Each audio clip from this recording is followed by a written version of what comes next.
जिस तरह से चुनाव शांतिपूर्ण तरीके से हुए, कोई हिंसा नहीं हुई,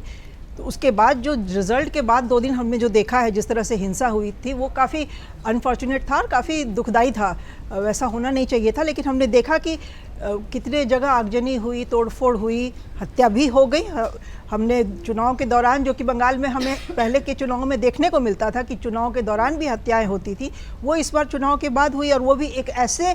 शख्स की जो कि भावी सीएम का, भले ही उसका नाम अनाउंस नहीं किया गया था, पर सब मान के चल रहे थे कि शुभेंदु अधिकारी उसके सीएम फेस है बीजेपी के, तो उसके पीए का, और जो काफ़ी क्लोज था, इस तरह से एक हत्या हो जाना, तो एक तो आशंका जरूर थी कि बहुत ज़्यादा ये वायलेंस में कहीं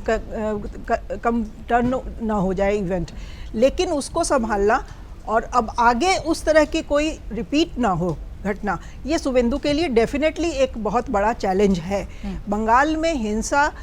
का कल्चर रोकना, आपस में कैडर्स टीएमसी बीजेपी के एक दूसरे के साथ कत्लेआम ना करें, इस चीज़ को संभालना उनके लिए एक बहुत बड़ी जिम्मेदारी होगी, क्योंकि ये जो पॉलिटिकल वायलेंस का कल्चर है, ये कोई बीजेपी लेके आई है, शुभेंदु लेके आए हैं, या टीएमसी लेके आई है, उसके पहले बिल्कुल सब कुछ पाक साफ था, ऐसा नहीं है। ये कल्चर पहले भी था। जब कांग्रेस की सरकारें थी तो कांग्रेस और लेफ्ट के कैडर्स आपस में भिड़ते थे, फिर जब लेफ्ट की सरकार आई और जब टीएमसी ने उनको रिप्लेस किया तो लेफ्ट और टीएमसी के कैडर्स आपस में भिड़ने लगे। बंगाल की राजनीति का कल्चर है, वहाँ माइंडसेट थोड़ा वोलेटाइल शायद है लोगों का, कि जल्दी वो उग्र हो जाते हैं, जल्दी हिंसा पे उतारू हो जाते हैं। इस चीज़ को अब संभालना शुभेंदु के लिए सबसे बड़ी चुनौती होगी, और ये हमें देखना होगा कि वो इसको किस तरह से करेंगे। लेकिन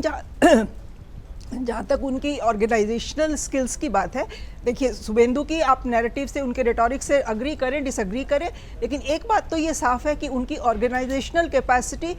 बहुत अच्छी है, अनप्रेसिडेंटेड रूप में अच्छी है। नहीं तो 20 में जो आदमी पार्टी ज्वाइन करे और 26 में इतनी बड़ी उसको जीत दिला दे और सीएम भी बन जाए, जबकि उनका आरएसएस का बैकग्राउंड नहीं रहा है, तो ये एक बहुत अनसरमाउंटेबल सा एक चैलेंज उनके सामने था, जो कि उन्होंने बड़े आराम से करके दिखाया। और जितना वो जूझते रहे ज़मीन पर, ये हमने देखा है, तो मुझे लगता है कि वो इस चीज़ से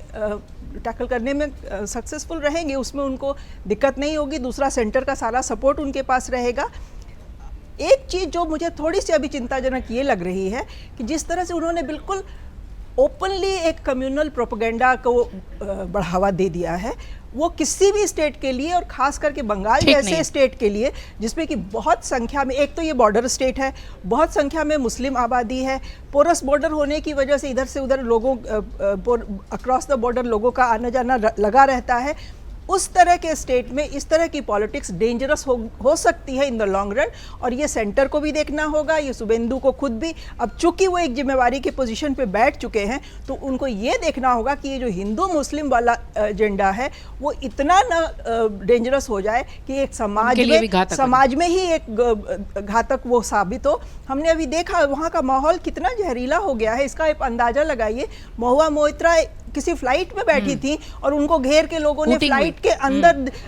एक तो उनको बद्दी उनके सामने गालियां दी और फिर नारे लगाने शुरू कर दिए। तो अगर समाज में आप राजनीति के लेवल पे कुछ भी करिए, समाज में इस तरह की अगर मनोवृत्ति बढ़ जाएगी तो वो किसी के लिए भी अच्छा नहीं होगा, ना वो टीएमसी के लिए अच्छा होगा, ना बीजेपी के लिए अच्छा होगा। तो इस चीज़ को उनको चेक करना होगा। मोदी जी का वो कि अब बदला नहीं बदलाव का समय है। मुझे लगता है कि जैसे अटल जी ने मोदी जी को कहा था कि राजधर्म निभाने का समय है, अब शुभेंदु अधिकारी को मोदी जी की इस बात को ध्यान में रखना होगा कि राजधर्म निभाने का बदला नहीं बदलाव का समय है।